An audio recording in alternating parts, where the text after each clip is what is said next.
7 h du matin. Du coton, du brouillard, ça ne présageait rien de bon. 200 avions à placer avant 8 h, 1 heure pour tout faire avant l'arrivée des premiers visiteurs. Pourtant, aucun signe de fatigue chez les participants.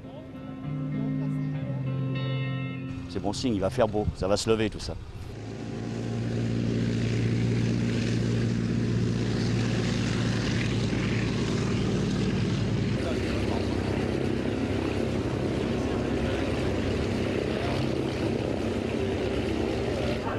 Arnaud et Pierre-Alexandre attendent la Ferté depuis plus d'1 an. C'est le jour J et pourtant rien n'est prêt. On est en train de bricoler aussi une pièce qui nous a lâché cette nuit. Il manque un patin de queue pour pouvoir mettre la dérive.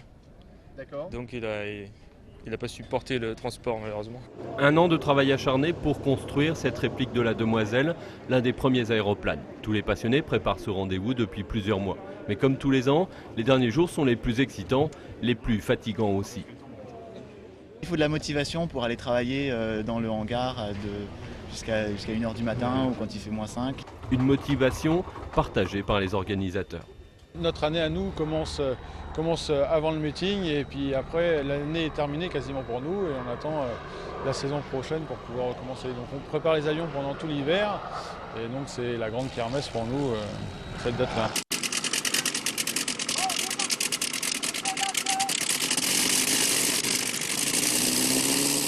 Une kermesse où chacun présente son savoir-faire avec un mélange de fierté et d'humilité. C'est une sorte de grande communion et un rêve d'enfant pour Pierre-Alexandre.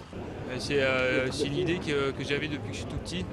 Et on a eu l'idée avec les copains en entrant à l'école. Et l'idée elle a germé tout doucement la première année. Et puis après on a cherché les sous. Et puis l'idée est partie. Et puis il y en a quelques-uns qui m'ont suivi. Et voilà, aujourd'hui on en est arrivé. On a construit un avion à 22 ans et on l'emmène au meeting de la Ferté-Alais.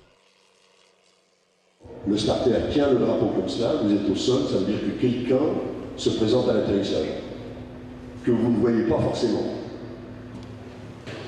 Donc seul le directeur des vols a un drapeau rouge. Il est invisible à la Ferté-Alais. On ne s'en est pas servi depuis des années. Donc il faut souhaiter qu'on ne s'en serve pas. It's for stop all operation, all flight. Pilote de chasse, pilote amateur, simple mécanicien, jeune ou moins jeune, depuis 36 ans que le meeting existe, ils connaissent tous les consignes par cœur. Les pilotes, ils sont impatients de voler, comme des footballeurs sont impatients de jouer la partie. Jouer une partie, et pourtant quelqu'un doit bien rappeler que faire se croiser en l'air des avions de la guerre, à quelques mètres près de distance et par dizaines à la fois, n'a rien d'un jeu. C'est vraiment une activité qui nous impose de jamais faire de l'autosatisfaction en disant bon bah voilà c'était super hier, on n'a qu'à faire pareil. On peut pas vraiment raisonner comme ça puisque c'est comme ça que souvent des accidents arrivent. Maintenant une manifestation aérienne c'est quelque chose de très dur à organiser, c'est un véritable casse-tête à manager en conduite. Justement parce que, comme je vous l'ai dit, il y a plein de petits aléas qui viennent se greffer, il faut trouver une solution rapide. Non, on sera soulagé demain quand tous les avions seront rentrés, tous les amis qui sont venus partager ce meeting avec nous seront bien rentrés chez eux. Là, pour nous, ce sera terminé, ce sera la détente. Que tout le monde revienne sain et sauf, fier d'avoir présenté un beau spectacle, c'est le souci permanent du directeur des vols. On m'appelle le chef d'orchestre. C'est tout. Le chef d'orchestre est l'arbitre, parce que c'est une véritable partition de musique à jouer. Dans l'aérien, le meeting aérien, c'est une partition de musique. Chacun vient chercher les dernières consignes du meeting, mais l'échéance arrivant, la tension monte et tout doit être réglé, même si cela donne l'impression d'un désordre apparent. 9 minutes, si je fais ça prend déjà 3 minutes. Un B-17 est autorisé à effectuer son dernier passage en simulant un atterrissage avec un touch and go ou une remise de gaz à une hauteur de 50 pieds. Tout est timé et on travaille, on va dire, à 10 secondes d'écart. 10 secondes d'écart sur les numéros enchaînés. Difficulté supplémentaire, la météo n'est pas au beau fixe. Le meeting risque d'être annulé, mais Jacques doit assurer son briefing. Moi, ça fait 15 ans que je suis directeur des vols à la Ferté-Alais. On a vu des très beaux meetings depuis le départ, depuis le début. On en a vu la moitié sous l'eau. On en a vu, je disais hier dans les souvenirs, avec averse de neige. Donc, vous savez, on est habitué un peu à tout. Et en fait, même si une bonne partie de cette flotte est composée de pilotes privés, il y a aussi beaucoup de pilotes professionnels, mais sont tous, ils font ça tous d'une manière très, très professionnelle, très pro. Ils prennent ça très à cœur. Ils sont animés par cette passion de fournir un spectacle.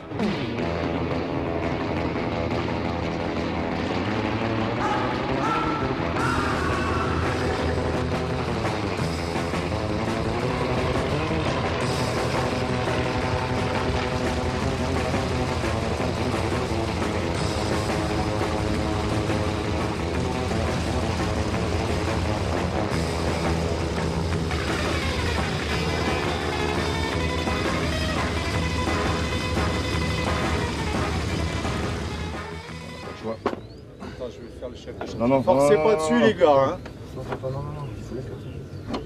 Comme c'est des vieilles machines, toutes les pièces, faut toujours vérifier, regarder si... c'est de l'aviation de collection. C'est de l'aviation de collection comme les vieilles voitures. Les pièces sont quelquefois neuves, mais elles sont de l'époque alors. Voilà. Sans minimiser l'incident, les propriétaires restent calmes. Mais en fait, avec ce type d'avion, il faut être menuisier, mécanicien, ébéniste et couturier. Enfin bon, pour ceux qui aiment bien faire de la mécanique, il y en a d'autres. Bon, Moi je sous-traite. Voilà, ils sous-traitent. Je suis pilote de l'avion, mais je sous-traite. Là, voilà. C'est 1 heure de vol pour 10 heures de maintenance. Je suis comme tous mes camarades, un esthète dans la matière, c'est tout. On aime ça et c'est au bout des doigts. C'est comme toutes les danseuses. Ça coûte cher.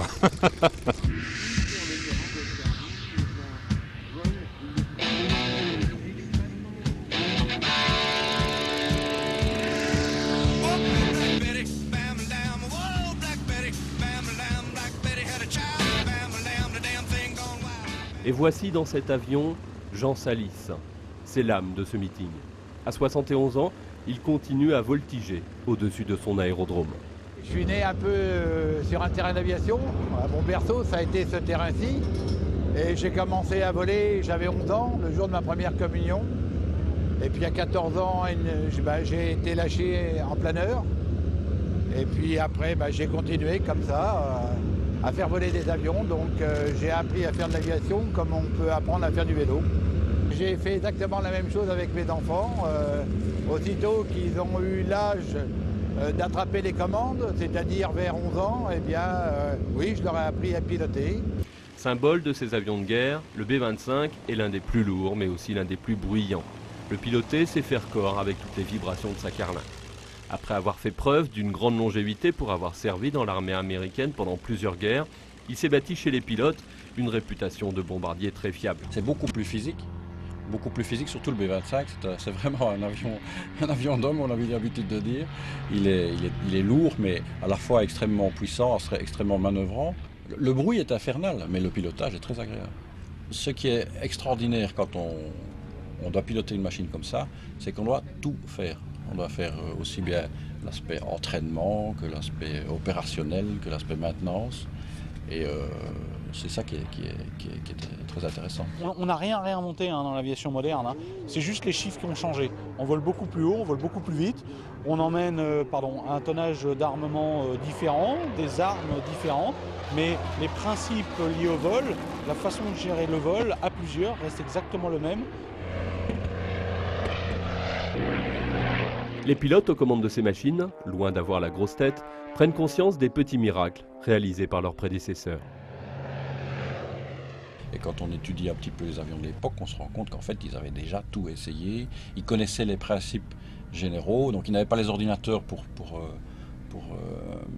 optimiser tout ça, mais dans les principes, ils avaient déjà tout essayé. De voir nos pères les plus anciens, souvent des gens qui nous ont formés, quelques années en arrière, voler sur ces vieilles machines, moi qui vole sur un avion plus moderne, c'est quelque chose qui fait beaucoup rêver. Parce que, encore une fois, le pilotage est un petit peu différent, c'est un petit peu une autre aviation. Donc on vient là très admiratif, très humble, lorsqu'on voit ce que les plus anciens font avec leurs machines.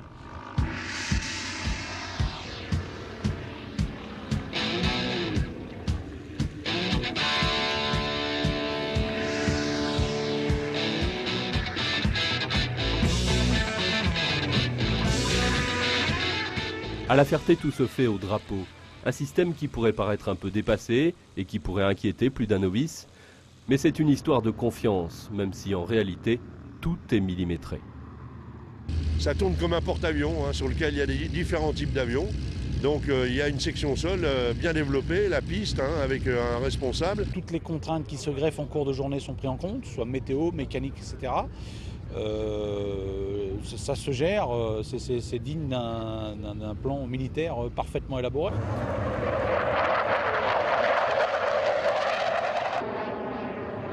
Des militaires qui bien sûr en profitent pour parader avec les derniers cris de leur technologie. Rafale, super étendard, armée de l'air et avions de la marine, tous viennent saluer les passionnés de la Ferté.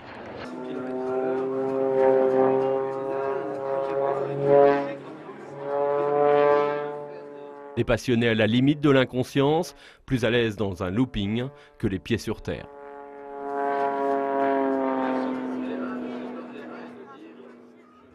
C'est un ensemble de choses. Faire en voltige une boucle parfaitement ronde, c'est une grande satisfaction.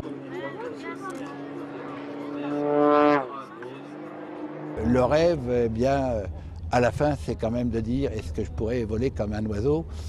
Et on n'est pas tout à fait arrivé à ça, mais on est arrivé à être des fois plus performant que seulement. Vers l'arrière.